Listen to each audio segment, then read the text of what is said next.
Assalamualaikum warahmatullahi wabarakatuh.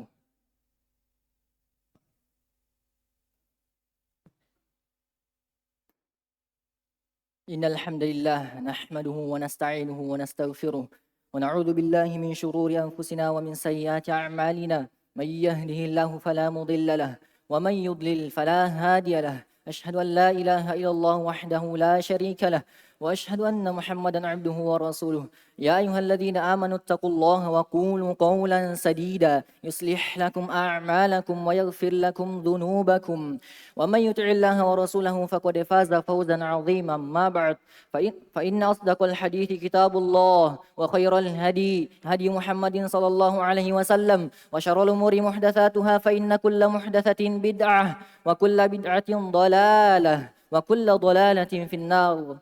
Ma'asyiral muslimin, jemaah Jumat yang dimuliakan oleh Allah Subhanahu wa taala. Tidakkah kita luput bahwasanya dari dulu hingga hari akhir kita itu berperang, bertempur dengan syaitan, jin dan balak tentaranya.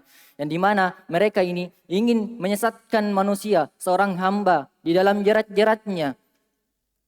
Ingin menyesatkan kita kepada setiap kejelekan. Yang dimana ia telah mentambih kita sebelumnya dengan perkara yang sangat besar. Yaitu kedua orang tua kita, Nabi Adam dan istrinya Hawa. Dikeluarkan dari surga Allah Subhanahu wa taala disebabkan dengan jerat-jeratnya, bisikannya, was-was dari syaitan. Yang dimana Allah Subhanahu wa taala telah memperingati Nabi Adam sebelumnya. Allah Subhanahu wa taala berfirman, "Wala taqrabu hadhihi syajarah fatakuna minadh dhalimin." Dan janganlah engkau mendekati pohon ini yang menyebabkan engkau termasuk orang-orang yang zalim. Akan tetapi syaitan memberikan was-was kepada Nabi Adam. Apa kata syaitan kepada Nabi Adam? Hal adulluka ala syajaratil khuldi wa mulkin la tabdala. Wahai Adam, inginkah engkau saya tunjukkan atas buah pohon kekekalan dan kekuasaan yang tidak akan pernah sirna? Maka Nabi Adam pun dan istrinya makan dari pohon tersebut. Dan setelah itu diperingatkan oleh Allah Subhanahu wa taala.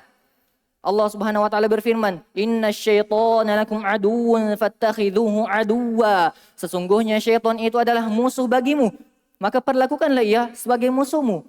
Innama yad'u hizbahu liyakunu min ashabis sa'ir. Karena sesungguhnya syaitan itu menginginkan agar semua golongannya menjadi penghuni neraka jahanam. Dan syaitan bersumpah. Apa kata syaitan? Fabi'izzatika la'uwiyannahum ajma'in illa ibadaka minhumul mukhlasin. Demi keagunganmu wahai Rabbku, aku akan menyesatkan mereka semua kecuali hamba-hambamu yang ikhlas. Maka dari sinilah kita ketahui bahwasanya syaitan itu menginginkan, menghendaki kerugian atas kita, menginginkan kita terjatuh pada setiap jalan yang menyelisihi jalan-jalan Allah Subhanahu wa taala. Dan ada maksud-maksud syaitan, maksud terbesar syaitan yang ia jalankan untuk menyesatkan kita di dalamnya. Dan maksud syaitan ini ada 7 darokat, ada 7 tingkatan yang ia memulainya yang paling tingginya dulu, yang paling mengerikan, yang paling buruknya, yaitu syaitan menginginkan kita terjatuh pada syirik akbar. Yang dimana kita telah mengetahuinya, telah mempelajarinya. Apa itu syirik akbar? Yang dimana kesyirikan ini memalingkan apa yang merupakan hak Allah Subhanahu wa taala kepada selain Allah Subhanahu wa taala. Dan ketika syaitan tidak mampu menjerumuskan kita kepada syirik akbar, maka ia berpindah ke tingkatan di bawahnya, yaitu syaitan menginginkan kita terjatuh kepada syirik asghar seperti riya, bersumpah selain nama Allah Subhanahu wa taala, atau menggantung benang-benang atau gelang-gelang dengan bermaksud menolak kejelekan. Ini dimaksud syirik asghar atau syirik kecil. Dan ketika syaitan tidak mampu menjerumuskan kita kepada 2 perkara ini, maka ia berpindah lagi ke tingkatan di bawahnya, yaitu syaitan menginginkan kita terjatuh pada bid'ah, yang dimana tidak ada lagi tingkatan yang paling mengerikan, yang paling dahsyatnya setelah 2 kesyirikan ini, melainkan hanya bid'ah. Yang dimana dari keburukan pelaku bid'ah ini, itu pelakunya akan diusir dari telaga Nabi sallallahu alaihi wasallam. Yang dimana dari orang-orang yang ada pada telaga Nabi SAW adalah pengikut-pengikutnya. Akan tetapi pelaku bid'ah ini menyelisihi apa yang diperintahkan oleh Nabi SAW, meninggalkan dari sunnah Rasulullah SAW. Makanya Allah Subhanahu Wa Taala menghukum mereka dengan menyebabkan mereka keluar dari telaga Nabi SAW. Dan ketika syaitan tidak mampu menjerumuskan kita kepada 3 perkara ini, maka ia berpindah ke tingkatan di bawahnya lagi, yaitu syaitan menginginkan kita terjatuh kepada dosa-dosa besar seperti minum khamar, berzina, mencuri dan sebagainya. Naam. Dan ketika kita selamat dari 4 perkara ini, yang artinya kita selamat di atas banyak kebaikan. Akan tetapi jangan kita luput bahwasanya syaitan itu tidak cupu, tidak mudah berputus asa. Ketika dia tidak bisa menjerumuskan kita kepada 4 perkara yang tadi, maka ia mencari jalan bagaimana agar kita bisa terjatuh pada 4 perkara yang tadi. Makanya di bawah yang 4 perkara yang tadi ada namanya dosa-dosa kecil, yang itu syaitan menginginkan kita terjatuh kepada hal-hal yang diharamkan seperti melihat aurat atau mendengarkan musik atau sebagainya, ikhwah. Dan ini juga kebanyakannya terjadi kepada sebagian penuntut ilmu, yang dimana ia dijerumuskan atau dimasukkan kepada perkara-perkara yang diharamkan. Naam. Dan ketika syaitan tidak mampu untuk menjerumuskan kita kepada 5 perkara yang tadi, maka ia mencari wasilah bagaimana agar seseorang bisa terjatuh kepada 5 perkara yang tadi, yaitu syaitan menginginkan kita melakukan perkara-perkara yang mubah, yang tidak ada asalnya, yang tidak ada manfaatnya. Seperti apa? Seperti tidur yang sangat lama, atau berbicara dengan teman yang tidak ada gunanya, atau di samping kanal jalan, di samping kanal, di atas kanal, melihat cewek, melihat paha, ada semua paha warna-warni. Begitulah kita, ikhwah, melakukan perkara yang mubah, akan tetapi tidak ada maksud, tidak ada tujuan di dalamnya. Makanya syaitan perlahan-perlahan, sedikit demi sedikit memasukkan kita kepada dosa-dosa kecil. Dan mungkin saja ia menyeretnya kepada tingkatan yang ia inginkan, menyeretnya kepada dosa-dosa besar, terus naik lagi kepada bid'ah dan seterusnya. Nah, dan ketika syaitan tidak mampu menjerumuskan kita kepada 6 perkara ini, maka ia mencari metode lain, menggunakan metode lain, yaitu syaitan menginginkan kita melakukan perkara-perkara yang utama, tapi meninggalkan perkara-perkara yang lebih utama.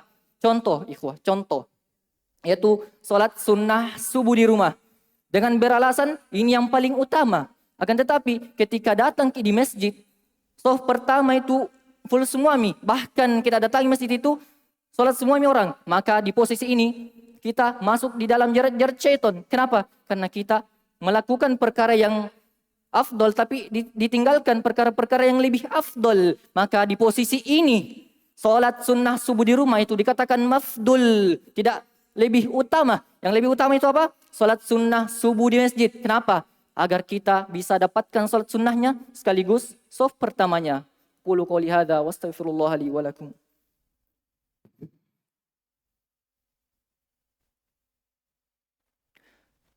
Alhamdulillahirabbil alamin, wassalatu wassalamu ala Rasulillah wa ala alihi wa sahbihi ajma'in. Amma ba'd. Naam, setelah kita mengetahui beberapa jerat-jerat syaitan yang ia inginkan, yang ia tujukan kepada kita untuk kita terjerumus, terjatuh ke dalamnya.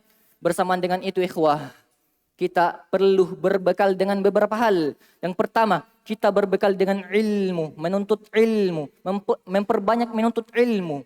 Yang kedua, memperbanyak istighfar, memohon ampun kepada Allah Subhanahu wa taala. Yang ketiga, duduk dengan orang-orang yang soleh. Dan yang keempat, memperbanyak dari ibadah sunnah. Kenapa?